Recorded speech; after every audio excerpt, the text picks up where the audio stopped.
Hi, welcome back to the Benchmarkers Rugby Show.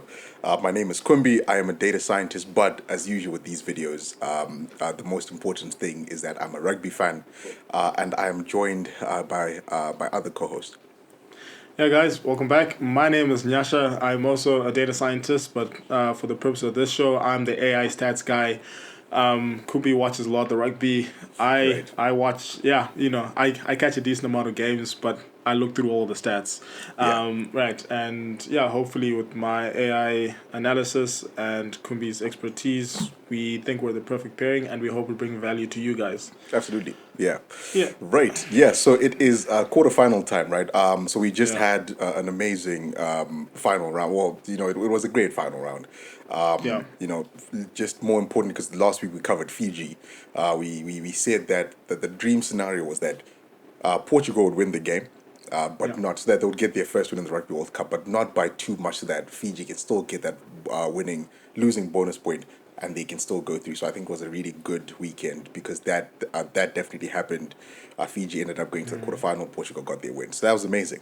But now we move on, right? So now this weekend it's quarterfinal time, right? So we start. It's the last of the first of the last three weekends of the Rugby World Cup. For this video, we're going to be talking about quarterfinal. I think it's quarterfinal four, which is France, the hosts, versus the defending champion South Africa. Right, that's a massive clash. So we're just gonna Yeah. jump straight into the data. Right. So Nyasha, what's the model telling us? What's it saying? Yeah, sure. Right. So, yeah, before I just get into the model, I'll just let you know how the model comes about. So this is Yeah. so this is an AI model that just runs a simulation of the game. We look at Right. well over 100 KPIs, but obviously we can't present 100 KPIs. So we Right. we Right. present a few that the model deems important, and then we also deem valuable, at least from a presentation perspective, right? Right. And this is what you see on the screen. And then in the third row where it says predicted KPI winner, the name that's written there is who the model predicts to win that particular KPI. Right. It also predicts the score, which this This is is for those vicious. that right, for those that watched the last our last AI analysis, which actually turned out to be pretty good.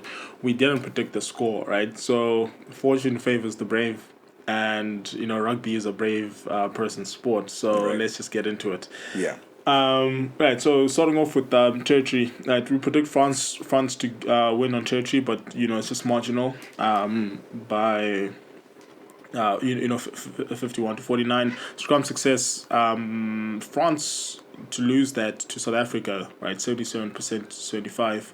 Mauls won 6, South Africa for France. Line out success, South Africa to beat them, 85 to 79. Penalties conceded, it predicts France to concede more penalties than South Africa, so South Africa possibly less disciplined. Sorry, Right. more disciplined, and with this, with the kicking, those penalties might really Yeah. come into play. Right. Line Right. breaks, right? Exactly right, and line breaks France to get marginally more line breaks. But these are small margins because we do expect this to be a tight game. Yeah. Meters, South Africa to win more meters. 494 to 415. Quite a gap there. Defenders beaten. That's pretty much the same, but 24 France and 21 South Africa. And then conversions, France 100% success rate on conversions, South Africa 67.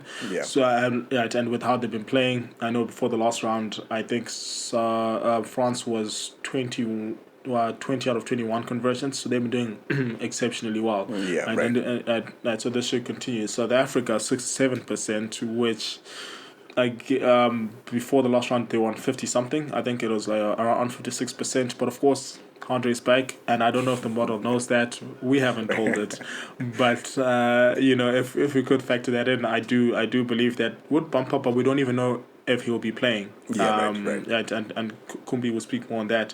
But the predicted scoreline, it does predict South Africa to win the game. The predicted scoreline is France 18, South Africa 24.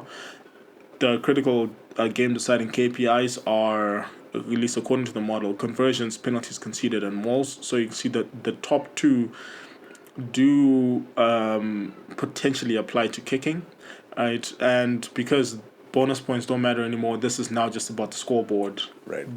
That will play a significantly bigger role than it did before. And Moles won. So this predicts South Africa, a close game, South Africa win by 6 or more points. So either 2 penalties or a try and a conversion. And I guess we'll see. So that's the AI side. Kumbi. Right. So it's now Yeah. time for me to tell you that everything that he's been saying is nonsense. Right. So the thing is, okay. So here's the thing, right? So Yeah. just obviously, here, I think if you've been watching our videos in the last few weeks, you can see that there's a consistency in like it comes from the style of play, right? So usually with South Africa, there's certain stats that we always say that they're going to win, which are usually like the brute force stats. For example, here we're saying scrums, even though 75, 77, and that's a little bit low. We're saying I think the model is basically saying that they're each going to disrupt the other's scrum, and that's going to be interesting. Moles won, lineouts, right? So all of those penalties conceded. I think penalties conceded, even though it's not a direct, forceful stat. I think it does. It could reflect pressure, right? So maybe the model is, predicting that France will be put under pressure because of that, physicality from South Africa, and then you also have meters, which once again, because of the way South Africa play, it's physicality up front, and then we can start to go to the exciting guys in the back, right? So we've predicted that this is how South Africa plays, right? So if South Africa get these parts right, I think that's how they win the game. Contrary, what's the word? Contrarily, right? Whatever that on the other side. In contrast. Right, in contrast, there we go. Right. You also Yeah. have France here, right? So France play a little bit differently, right? So even though both teams kick, France kicks to open up. I think South Africa kind of kick for territory, whereas France usually kick to bounce the ball, right? And then once they put you under pressure, they try to get the turnover and just open up the game, right? I think the model is basically saying that the territory comes from that kicking, from the kicking game, and hopefully we'll see. I think Antoine Dupont plays a massive part in that in that part of things. Obviously we've heard by now that he's now healthy. He's been cleared to play, but hopefully he's going to be able to play to his potential, to his level, because obviously he's the best player in the game. So Yeah. we all obviously want to see that. So that's the territory, right? And then all of that, once they've broken the game, I think they also have a good line out, right? So I think line out, even though South Africa is predicted to win, I think France has really close line out to South Africa.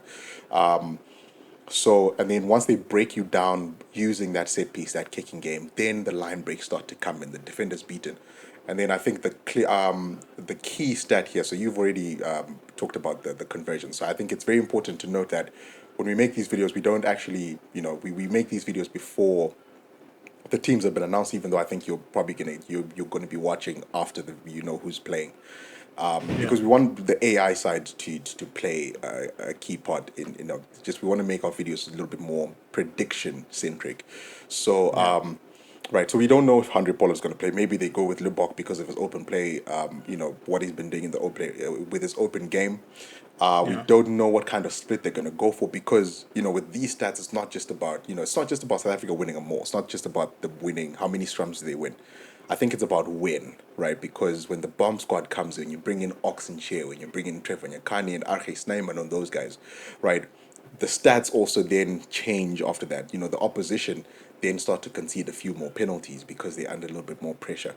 Right? I think with France, they've lost, I think, their best lucid prop, Bailly, at the beginning of the tournament. Does that then come in? Do they then suffer the consequences of that now? Because with South Africa, it's can you keep up with their forward pack for 80 minutes? That's the big question.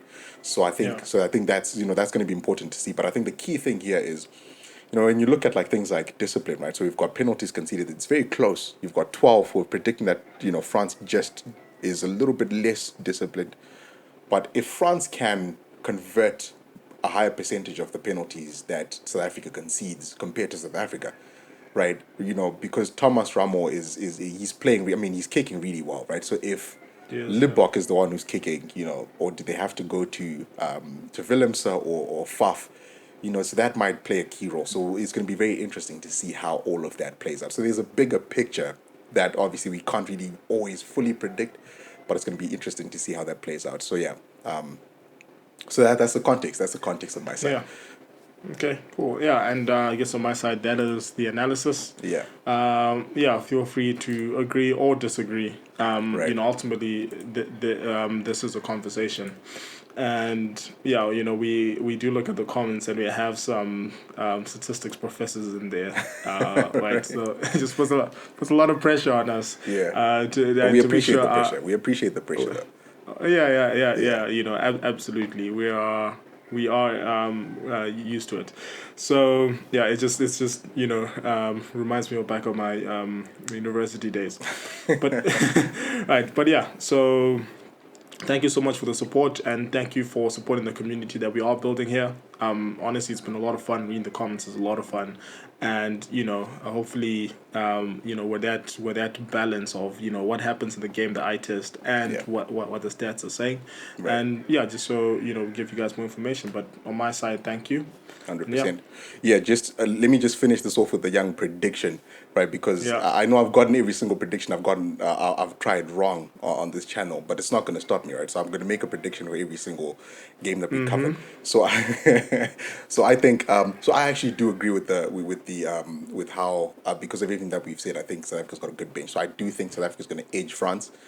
So if I were to put my house on something, I think I would put it on. I mean, yeah, I would put my house on South Africa. I mean, I'm not saying do that, but I think that's what I would do. But I do hope that France do win because I think it's always good to see a new team win the World Cup. So I think if you just get rid of South Africa, New Zealand, that would be good for rugby, in my opinion.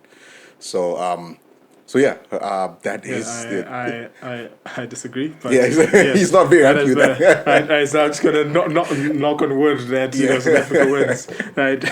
But yeah, okay, cool. But Right, yeah, yeah. thank you for the But support. thank Yeah. you, yeah, thank you 100%. So please also just don't forget to like the video, comment as usual, and subscribe to the channel if you haven't done so already. And yeah, we'll see you guys in the next video. Cheers. Cheers.